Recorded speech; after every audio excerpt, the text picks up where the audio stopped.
कोल्हापूरजवळ वाडी रत्नागिरी येथे वसलेलं ज्योतिबा मंदिर हे महाराष्ट्रातील एक अत्यंत महत्त्वाचे आणि पवित्र जागृत देवस्थान म्हणून ओळखलं जातं। हे देवस्थान कोल्हापूरच्या श्री अंबाबाईच्या दर्शनानंतर आवर्जून भेट दिले जाणारे पवित्र तीर्थक्षेत्र आहे। हे मंदिर कोल्हापूर शहरापासून वायव्येला सुमारे 17 ते 21 किलोमीटर अंतरावर पन्हाळा डोंगर रांगेत आहे। तर नमस्कार मित्रांनो, मी दीपक गोताड आणि माझ्या यूट्यूब चॅनलमध्ये तुम्हा सर्वांचं स्वागत करतो। तर मी आता आहे कोल्हापूर एसटी डेपोमध्ये। डेपोच्या बाजूलाच इथे हलकासा नाश्ता करणार आहे आणि त्यानंतर मी ज्योतिबा देवस्थानला जाणार आहे। तर मित्रांनो, व्हिडिओ शेवटपर्यंत बघा, आवडला तर नक्की लाईक करा। कोल्हापूर एसटी डेपोमधून गव्हर्नमेंट पब्लिक बसने वाडी रत्नागिरी येथे जाऊ शकता, म्हणजेच राज्य परिवहन महामंडळाच्या बस सेवा ही नियमितपणे चालू असतात। त्याचबरोबर कोल्हापूर रेल्वे स्थानकावरून बस, टॅक्सी किंवा ऑटो रिक्षा सहजपणे मिळून जाते।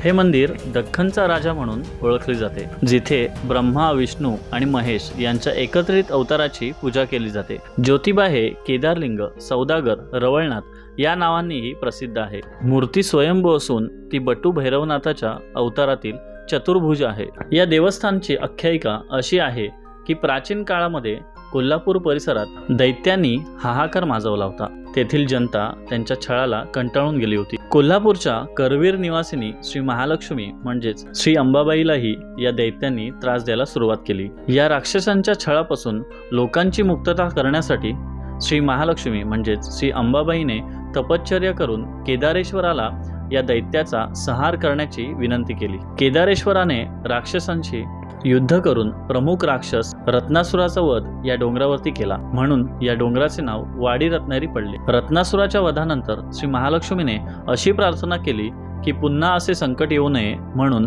तुझी दृष्टी सदोदित माझ्यावर असू दे।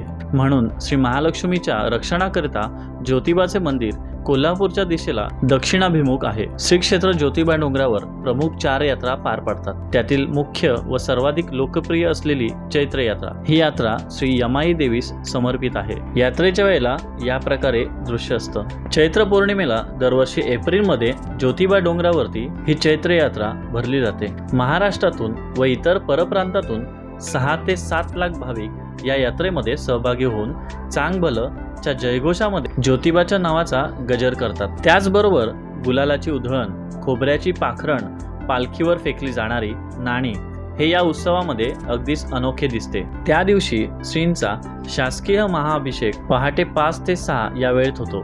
त्यानंतर महावस्त्रासह महापूजा 7 ते 8 या वेळेत होते। सकाळी 10 ते दुपारी 12 वाजेपर्यंत धुपारती सह पंचारती होते आणि दुपारी 1 वाजता मान्यवरांच्या हस्ते सासनकाठी मिरवणुकीस प्रारंभ होतो। या वेळेला सासनकाठी, हलगी, पिपाणी, सनई सुरांवर नाचवल्या जातात। या मंदिराची दर्शनाची वेळ सकाळी 4 वाजल्यापासून चालू होते आणि रात्री 11 वाजेपर्यंत असते। आपल्याला अभिषेक करायचा असेल तर सकाळी 8 ते 9 आणि दुपारी 3 ते 4 या वेळेमध्ये करू शकतो।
ज्योतिबा देवस्थानामध्ये रविवार हा अत्यंत महत्त्वाचा दिवस मानला जातो। त्या दिवशी पहाटे देवाची काकड आरती होते व महाआरतीच्या वेळेला मोठ्या संख्येने गुलाल उधळला जातो। रविवारच्या दिवशी विशेष पालखी निघते।